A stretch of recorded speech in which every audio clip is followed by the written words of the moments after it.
తిరుపతి శ్రీ కపిలేశ్వర స్వామివారి బ్రహ్మోత్సవాలలో 4వ రోజైన శనివారం రాత్రి 7 గంటలకు శ్రీ కపిలేశ్వర స్వామివారు సోమస్కంద మూర్తిగా కామాక్షి అమ్మవారి సమేతంగా శేషవాహనంపై భక్తులకు దర్శనమిచ్చారు.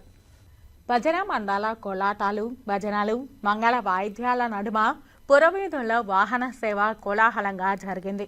వాహన సేవ ఆలయం నుండి మొదలై Kapil Theertham road, Annarao circle, Vinayaka Nagar quarters, Hare Rama Hare Krishna గుడి, NGO colony, Alipiri bypass road మీదుగా తిరిగి ఆలయానికి చేరుకుంది.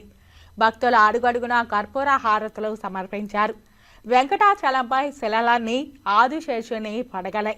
శ్రీకూర్మ మీద ఆదిశేషుడు, ఆ ఆదిశేషునిపై భూమండలం, ఆ భూమిని ఛేదించుకుని పైకి వచ్చిన పాతాళ మహాలింగం కపిల మహర్షిచే పూజింపబడింది.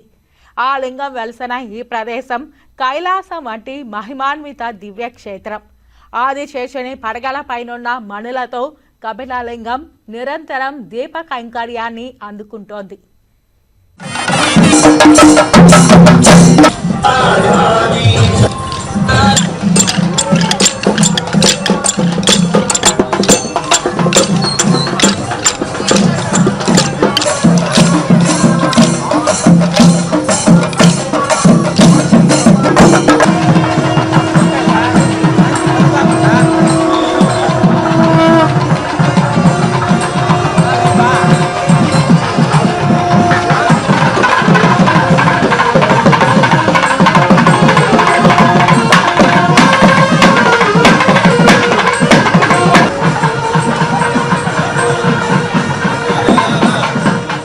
ఈ కార్యక్రమంలో ఆలయ డిప్యూటీ ఈవో దేవేంద్ర బాబు, ఏఈఓ సుబ్బరాజు, సూపరింటెండెంట్ చంద్రశేఖర్, ఆలయ అర్చకులు, ఇతర అధికారులు, విశేషంగా భక్తులు పాల్గొన్నారు.